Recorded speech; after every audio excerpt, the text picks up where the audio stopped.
আজকে বিগত 10 মাসে দেশের অবস্থাটি কোন পর্যায়ে একবার চিন্তা করুন। আওয়ামী লীগ সরকারের পতন হলো, এটি কোনো পাগলকে বিশ্বাস করবে যে সেনাবাহিনী যদি না চাইতো আওয়ামী লীগ সরকারের পতন ঘটানো যেত না? কারণ সরকারের প্রশাসন, সরকারের পুলিশ, সরকারের সব বাহিনী আওয়ামী লীগ সরকারের প্রতি সহানুভূতিশীল। আওয়ামী লীগ সরকারকে এইভাবে বন্দুকের নলে এক প্রকার হুটিয়ে দেবার পক্ষে ছিল না। কিন্তু সেনাবাহিনী যদি এই জায়গায় এমন অটুট থাকতো তাহলে অসম্ভব ছিল আওয়ামী লীগের পতন ঘটানো। আমি বারবার বলি, এর আগে অনেকবার বলেছি যে সেনাবাহিনী যদি না চাইতো ঢাকা শহরে 5 আগস্ট সড়ক পথে তো দূরের কথা, আকাশ দিয়ে একটা পাখি ঢুকবে, একটা পাখি ঢুকতে পারতো না। সেনাবাহিনী চেয়েছে, আওয়ামী লীগের পতন হয়েছে। আওয়ামী লীগের যখন পতন হলো সেই মুহূর্ত থেকেই সেনা প্রধান জেনারেল ওয়াকারুজ্জামান খানিকটা হিরোইজমের মধ্যে এলেন। আসলে আওয়ামী লীগ পতন হওয়ার ওই সময় পর্যন্ত বাংলাদেশের সেনা প্রধান কে তার নামটাও সঠিক পর্যন্ত মানুষ জানতেন না। অনেক সাধারণ মানুষের কথা বলছি, গ্রামের সাধারণ খেটে খাওয়া মানুষ তার চেহারাটাও চিনতেন না। কারণ মাত্র 2 মাস আগে 23শে জুন তিনি নিয়োগপ্রাপ্ত হয়েছেন সেনাপ্রধান হিসেবে। মাত্র 2 মাসের মধ্যে একটি সরকারের পতন ঘটে গেল। ভাবা যায়? বিশ্বাস করা যায়? কিন্তু প্রথম সেদিনই মানুষ চিনলেন, জানলেন। সেদিন দুপুরে 5 আগস্ট দুপুরে মানুষ জানলেন যে সেনাপ্রধান জেনারেল ওয়াকারুজ্জামান জাতির উদ্দেশ্যে ভাষণ দেবেন। মানুষ অধীর আগ্রহে অপেক্ষা করছে। অবশেষে সেই ভাষণ নিয়ে এলেন বিকেল বেলা সেনাপ্রধান জেনারেল ওয়াকারুজ্জামান। মানুষ একটা আশার বাণী শুনতে চায়, দেশে একটা অচল অবস্থা চলছে, এই অচল অবস্থা থেকে মুক্তি চায়। সেনাপ্রধান জেনারেল ওয়াকারুজ্জামান অতি সংক্ষেপে বললেন, আমি দায়িত্ব নিচ্ছি। দায়িত্ব নিলেন সেনাপ্রধান জেনারেল ওয়াকারুজ্জামান। 3 দিন দেশ সরকারবিহীন চলল, সীমাহীন মবের রাজত্ব চলল সেই বাংলাদেশে 5 থেকে 8 আগস্ট পর্যন্ত। 8 আগস্ট একটি অন্তর্বর্তীকালীন সরকার গঠিত হলো ডক্টর মোহাম্মদ ইউনূসের নেতৃত্বে। 8 আগস্ট 2024 থেকে আজ পর্যন্ত এই যে সরকারটি গঠিত হয়েছে, এটি গঠিত হয়েছে কার বদান্যতায়, কার কথায়? সেনাপ্রধান জেনারেল ওয়াকারুজ্জামানের কথায়। বাংলাদেশের মানুষ বিশ্বাস করেছিল সেনাপ্রধান জেনারেল ওয়াকারুজ্জামানকে। তিনি দায়িত্ব নিয়েছেন, নিয়ে কিছু মানুষকে দিয়ে সরকার গঠন করে দিয়েছেন। মানুষের প্রত্যাশা ছিল যে এই সরকারটি বাংলাদেশের অচল অবস্থা কাটিয়ে একটি স্বাভাবিক অবস্থায় ফিরিয়ে নিয়ে যাবে এবং সেই জায়গা থেকে একটি নির্বাচন হবে, নির্বাচন হয়ে নির্বাচিত সরকার ক্ষমতায় আসবে। কিন্তু কিসের কি? আজকে যে কারণে আওয়ামী লীগের পতন ঘটানো হলো সেই কারণের চেয়ে ভয়াবহ কারণ বাংলাদেশে ঘটছে। আওয়ামী লীগের সময় কোথাও মব দেখেছেন? আওয়ামী লীগের সময় মানুষ দিনে দুপুরে কেন মধ্যরাতে নির্বিঘ্নে সারা বাংলাদেশ টেকনাফ থেকে তেতুলিয়া চলাফেরা করেছে। আজকে আপনি একজন কৌতূহলী দেশের নাগরিক হিসেবে আপনি যদি রাজধানী ঢাকার মানুষ হয়ে থাকেন, একটু খেয়াল করে দেখবেন যে রাতে যে সব গাড়ি ছাড়ে, সড়ক পথে যে সমস্ত গাড়ি ছাড়ে, আপনি রাতে যে নাইট কোচ যেগুলোকে বলা হয়, আপনি একটু দয়া করে রাত 10টা 11টার সময় সেসব কাউন্টারে গিয়ে একটু ভিজিট করে দেখবেন তো। মানুষ রাতে আর জার্নি করে না, জার্নি করতে চায় না। কেন চায় না? আজকে আওয়ামী লীগ সরকারের আমলে যে বাংলাদেশটি ছিল সেই বাংলাদেশটি নেই। মানুষ আজ ভীত, সন্ত্রস্ত, এমন নানা ক্ষেত্রে নানা অচল অবস্থা সারা বাংলাদেশে। এবং অচল অবস্থা যখনই ঘটে তখনই মানুষ অধীর আগ্রহে থাকে যে সেনাপ্রধান জেনারেল ওয়াকারুজ্জামান দায়িত্ব নিয়েছিলেন আমাদের, নিশ্চয়ই তিনি দায়িত্ব পালন করবেন। কিন্তু বারবার মানুষ আশাহত হয়েছেন, মানুষ হতাশ হয়েছেন এবং সেনাপ্রধান জেনারেল ওয়াকারুজ্জামানের প্রতি মানুষের যে আস্থা ছিল, বিশ্বাস ছিল, সেই আস্থা বিশ্বাসে চিড় ধরেছে। সেনাপ্রধান জেনারেল ওয়াকারুজ্জামান 5 আগস্ট যদি নিজে ক্ষমতা নিতেন, নিজে সামরিক আইন জারি করে ক্ষমতা গ্রহণ করতেন চিফ মার্শাল ল অ্যাডমিনিস্ট্রেটর হিসেবে, আমাদের বাংলাদেশে অতীতে যেভাবে জিয়াউর রহমান, যেভাবে হুসাইন মোহাম্মদ এরশাদ ক্ষমতা নিয়েছিলেন, দায়িত্ব নিয়েছিলেন, সেভাবে যদি দায়িত্ব নিতেন তাহলে বাংলাদেশের মানুষ তাকে সাধুবাদ জানাতো। ভেবে নিলাম যে তখন তিনি দায়িত্ব নেননি, তার 2 মাস পরে যদি দায়িত্ব নিতেন মানুষ সাধুবাদ জানাতেন, 3 মাস পরে দায়িত্ব নিতেন সাধুবাদ জানাতেন, মানুষ 5 মাস পরে দায়িত্ব নিলেও সাধুবাদ জানাতেন। শেষ পর্যন্ত এখনো বলছি, এখনো পর্যন্ত যদি সেনাপ্রধান জেনারেল ওয়াকারুজ্জামান নিজেকে সিএনএলএ হিসেবে ঘোষণা করে যদি দায়িত্ব নেন, মানুষ স্বাগত জানাবেন। কেন? সেনা শাসন তো কোনো দেশের জন্য, কোনো জাতির জন্য মঙ্গলজনক নয়। পৃথিবীর দেশে দেশে সেনা শাসনের উদাহরণ আছে, কিন্তু মানুষ কখন সেনা শাসন প্রত্যাশা করে? যখন মানুষ অসহায় হয়ে যায়, বারবার যখন আর কোনো পথ থাকে না, তখন মানুষ প্রত্যাশা করে সেনা শাসন হলেও যেন আমাদেরকে বাঁচিয়ে রাখে। কিন্তু সব আশায় গুড়ে বালি। সেনাপ্রধান জেনারেল ওয়াকারুজ্জামান দায়িত্ব নিচ্ছেন না। আমরা প্রথমত তাকে নির্মোহ হিসেবে ভাবতে পারি যে তিনি লোভহীন, লালসাহীন, ক্ষমতা লোভী নন। অতীতে আমাদের সামরিক শাসকরা যেভাবে ক্ষমতা লোভী হয়ে ক্ষমতার কেন্দ্রে এসেছেন, তিনি হয়তো তেমনটা নয়। কিন্তু তারও তো এই বাংলাদেশকে বাঁচানোর দায়িত্ব আছে, দেশের স্বাধীনতা সার্বভৌমত্ব রক্ষার দায়িত্ব আছে।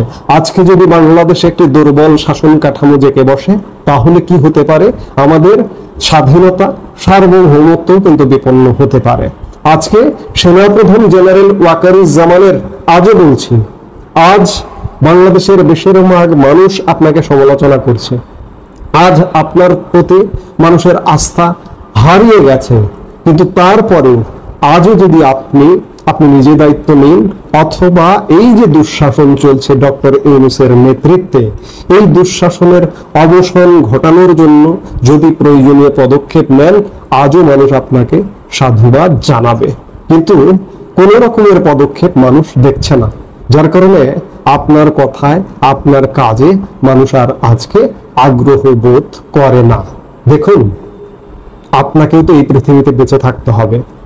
আজকে আপনার নিজের জন্য দায়িত্ব পালন করবার ব্যাপার আছে, দেশের জন্য দায়িত্ব পালন করবার ব্যাপার আছে। আজকে উদাহরণ আছে, দেশে ভরি ভরি উদাহরণ আছে। দেখুন, আপনারই পূর্বসূরি জেনারেল মঈনুল আহমেদ বাংলাদেশে আসতে পারেন না, কিন্তু ওই সময়ের সরকার প্রধান ছিলেন যিনি ফখরুদ্দিন আহমেদ, তিনি কিন্তু দেশে আসতে পারেন না। কেন আসতে পারেন না? তাদের কৃতকর্মের কারণে। আজকে যে সময়টি যাচ্ছে, সেই সময়টি 5 বছর পর বা 3 বছর পর বা 10 বছর পর অতীত হয়ে যাবে। সেনাপ্রধান জেনারেল ওয়াকারুজ্জামান, আপনার মাতৃভূমি, আপনার জন্মভূমি বাংলাদেশ, আপনি নিশ্চয়ই বাংলাদেশে থাকতে চান সসম্মানে, এবং আপনি নিজেকেও সেভ করতে চান। এই সেভ করতে হলে দেশ বাঁচাতে হবে, আপনার নিজেকেও বাঁচাতে হবে। দেখুন, আমরা বেশ কিছুদিন যাবত আপনার বিরুদ্ধে বিরোধিতা করা দেখছি একটি গোষ্ঠীর, যারা বিগত আওয়ামী লীগ সরকার পতনে কাজ করেছে। সেই গোষ্ঠী বিশেষ করে সেই গোষ্ঠীর অনলাইন অ্যাক্টিভিস্টদের খুব বেশি তৎপরতা আপনাকে অপসারণ করবে। ধরুন, যারা এই সরকারের পক্ষে বা বর্তমান ব্যবস্থার পক্ষে, বর্তমান ব্যবস্থাটা চায়, তারা আপনার অপসারণ চায়। কিন্তু বিগত সরকারের সমর্থক যারা, তারা কিন্তু আপনার পক্ষে ছিল। কিন্তু আজকে অবস্থাটা এমন দাঁড়িয়ে গেছে, আপনাকে, এটা আমার মুখের কথা না, আমি মুখের কথাটা আপনাকে পৌঁছিয়ে দিচ্ছি, যে আপনাকে মির্জাফর হিসেবে তারা গণ্য করছে, তারা বলছে, তারা কাউন্ট করছে। আমার কিন্তু আপনার প্রতি শ্রদ্ধা সম্মান আছে। আমি বিভিন্ন ভিডিওতে আপনার প্রশংসা করেছি, সেনাবাহিনীর প্রশংসা করেছি। সেনাবাহিনীর প্রশংসা করতে হবে, কারণ সেনাবাহিনী আমাদের একটি সাংবিধানিক সংস্থা। সেনাপ্রধান দেশের আইন অনুযায়ী একজন ব্যক্তিত্ব বা একটি পদ, সেই জায়গায় আপনাকে শ্রদ্ধা করতে হবে। কিন্তু দেশের মানুষ ক্ষুব্ধ হয়ে আজকে আপনাকে মির্জাফরের ভূমিকায় কল্পনা করছে। এটি নিশ্চয়ই আপনার জন্য ভালো নয়। আপনার পক্ষে সমর্থন আজও আছে, শুধু বলছি যে আজকেই আপনি একটা অ্যাটেম্প নেন। আপনার মার্শাল অ্যাডমিনিস্ট্রেটর হওয়া লাগবে না। অন্ততপক্ষে এই যে বর্তমান যে ব্যবস্থাটি চলছে, যে ব্যাপক অনিয়ম চলছে, অন্যায় চলছে, অত্যাচার চলছে, এগুলোর বিরুদ্ধে রুখে দাঁড়ান। এই মুহূর্তে একটা মধ্য অবস্থা বিরাজ করছে। মধ্য অবস্থা এই জন্যই বলছি যে একটি নির্বাচন হতে হবে দেশে নিশ্চয়ই। আগামী নির্বাচন কি আদৌ এই যে বর্তমান যে বিদ্যমান ব্যবস্থাটি আছে, এই ব্যবস্থা দিয়ে কি নির্বাচন করা সম্ভব? অসম্ভব। কারণ দেশের স্বাভাবিক জীবনযাপন, স্বাভাবিক জীবনযাত্রায় বহন করে চলা যায় না সেখানে নির্বাচন। আমি আগেই বলেছি, নির্বাচন মানে একটা বিশাল প্রস্তুতির ব্যাপার। আজকে যে সরকারটি দায়িত্ব পালন করছে, এই সরকারটি কিভাবে নির্বাচন করবে আমার মাথায় তো ঢোকে না। নির্বাচন তো হবে না। আরেকটি বিষয় যে সবার সমান সুযোগ, ইতিমধ্যেই বাংলাদেশের প্রায় 50% মানুষের সুযোগ রহিত করা হয়েছে, রদ করা হয়েছে। এই যে দেখুন, আজকে বিগত ক্ষমতায় ছিল যে দলটি আওয়ামী লীগের কার্যক্রম নিষিদ্ধ করা হয়েছে একটি নির্বাহী আদেশের মাধ্যমে। এর ফলে কি হয়েছে? দেশের অর্ধেক মানুষের কণ্ঠ রোধ করা হয়েছে। আজকে কাদের কণ্ঠ চালু আছে? তাদের, ধরুন বিএনপি, জামাত, এছাড়া অন্যান্য যেসব দল, সেসব দলের তো প্রতিনিধিত্বই থাকে না, কখনো সংসদে প্রতিনিধিত্বই নেই। বিএনপি এবং জামাতের যদি কণ্ঠ সরব থাকতে পারে, বিএনপি জামাত যদি নির্বাচনে অংশগ্রহণ করতে পারে, তাহলে আওয়ামী লীগ কেন পারবে না? বিএনপি জামাত অতীতে ক্ষমতায় ছিল না, তাদের কোনো দোষ নেই। আজকে 54 বছরের ধরে নিলাম যে আওয়ামী লীগ ক্ষমতায় ছিল কত বছর? সব মিলিয়ে 24 বছর। বাকি 30 বছর কারা ক্ষমতায় ছিল? তারা কি বাংলাদেশে কোনো দোষ করেনি, কোনো অপরাধ করেনি? বিএনপি অপরাধ করেনি, জামাত অপরাধ করেনি? যদি বিএনপি জামাত অপরাধ করে থাকে, জামাতের তো যুদ্ধাপরাধী সবচেয়ে বড় অপরাধ। তারা যদি অপরাধ করে থাকে, তারা যদি মার্জনা পেতে পারে, তারা যদি দাপিয়ে বেড়াতে পারে, তারা যদি নির্বাচনে অংশ নিতে পারে, তাহলে আওয়ামী লীগের জন্য লেভেল প্লেইং ফিল্ড কেন হবে না?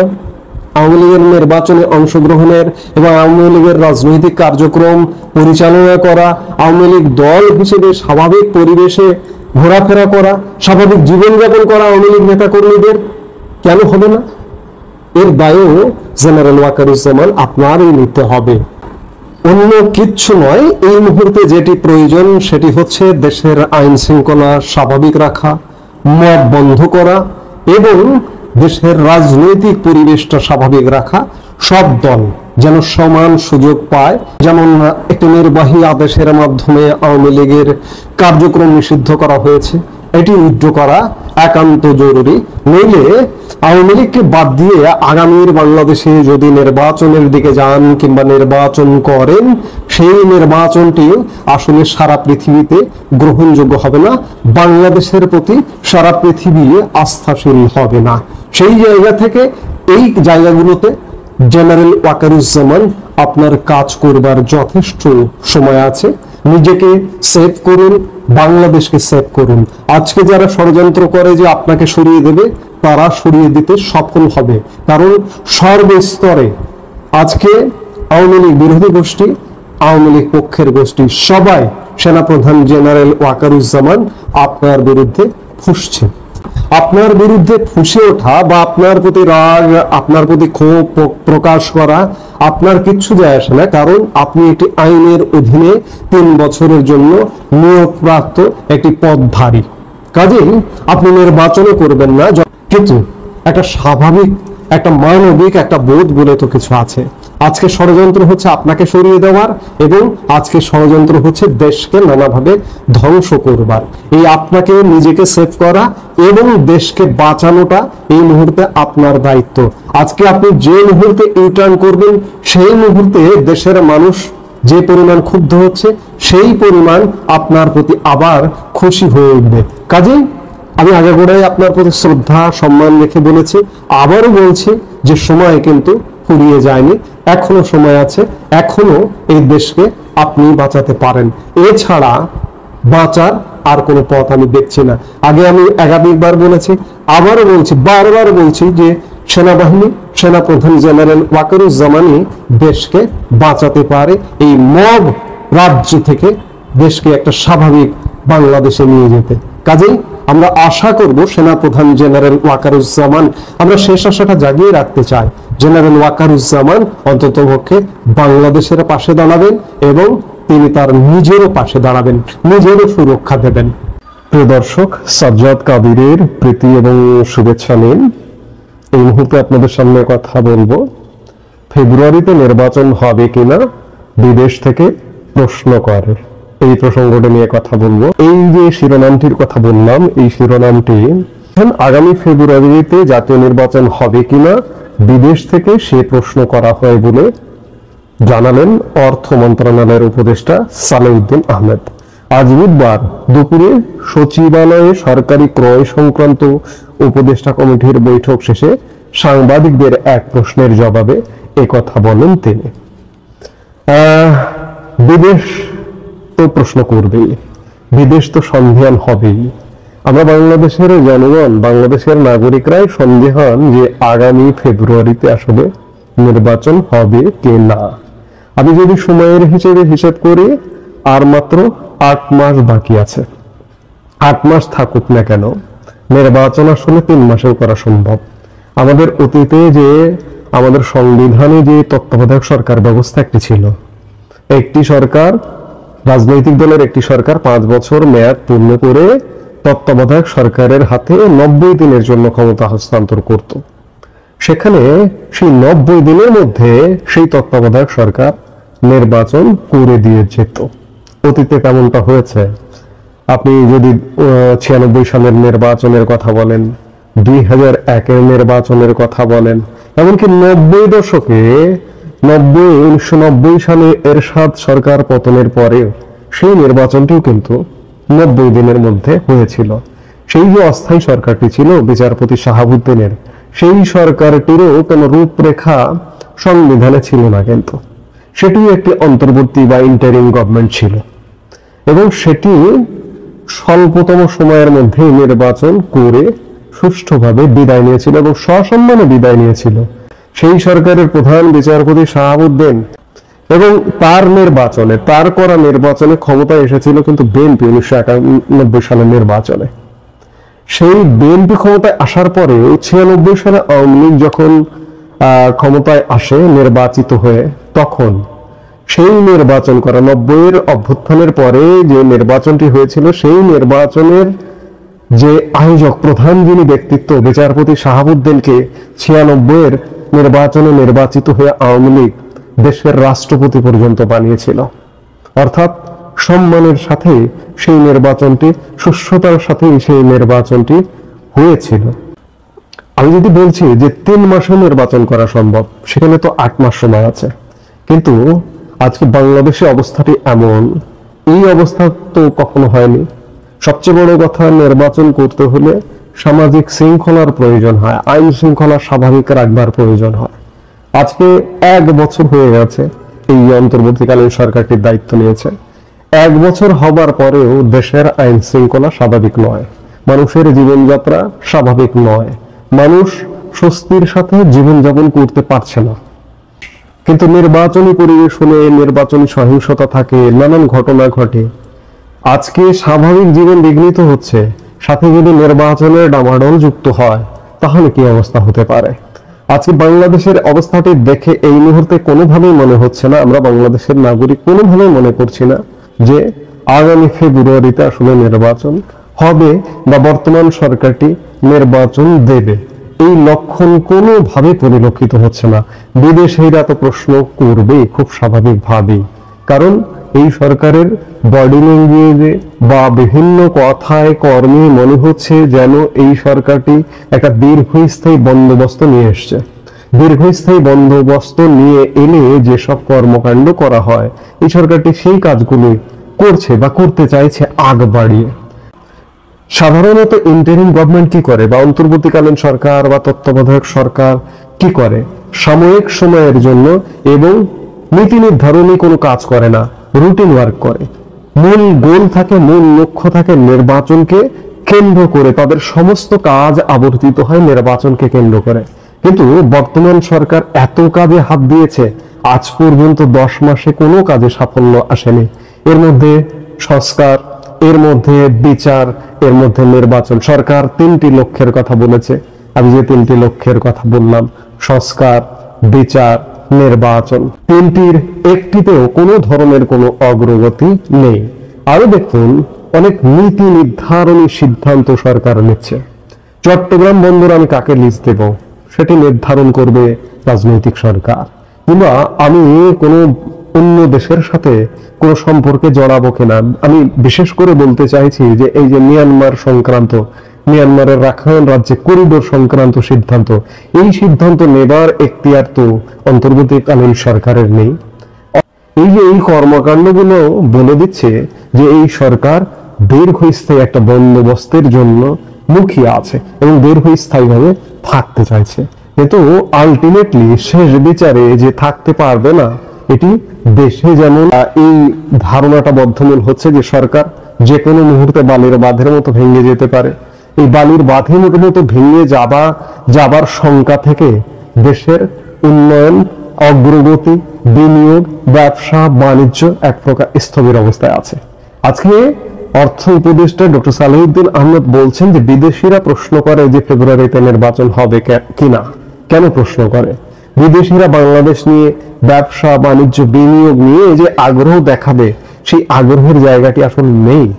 কারণ সরকার আজ পর্যন্ত সন্দেহের জায়গাটি দূর করতে পারেনি যে খুব সহসা, খুব শীঘ্রই বাংলাদেশে নির্বাচন হবে, কিংবা বাংলাদেশ এই যে সমস্যার মধ্যে যে নিমজ্জিত, এই সমস্যা থেকে এই যে সামাজিক অস্থিরতা, সবচেয়ে বড় যেটি বলবো যে সামাজিক অস্থিরতা, কোনো অফিস, আদালত, বাসা, বাড়ি, কোনো জায়গার কোনো ধরনের নিরাপত্তা নেই। যে কোনো সময় যে কোনো জায়গায় ঢুকে যে কোনো ধরনের মবের পরিস্থিতি ঘটতে পারে। সেই জায়গা থেকে বিদেশিরা প্রশ্ন করবে, বাংলাদেশের নাগরিকরাও সন্দেহ প্রকাশ করবে, এটি স্বাভাবিক। এখন সরকারের উচিত হবে যে সরকারের যদি সদিচ্ছা থাকে, সরকার যদি লজ্জাজনকভাবে বিদায় নিতে না চায়, তাহলে এই যে সন্দেহ বিদেশিদের মধ্যে, বাংলাদেশের নাগরিকদের মধ্যে, এই সন্দেহটা যে কোনো মূল্যে দূর করতে হবে। এছাড়া বিদেশিরা প্রশ্ন করবে, বাংলাদেশের নাগরিকরা প্রশ্ন করবে এবং প্রশ্নবিদ্ধ হতেই থাকবে, এবং শেষ পর্যন্ত যেটি ঘটবে, একটা আরেকটি লজ্জাজনক বিদায় ঘটবে ডক্টর মোহাম্মদ ইউনূস সরকারের। সেই অবস্থা থেকে বাঁচতে হলে ডক্টর ইউনূসের সরকারেরই সেই ধারণাটা পরিষ্কার করতে হবে।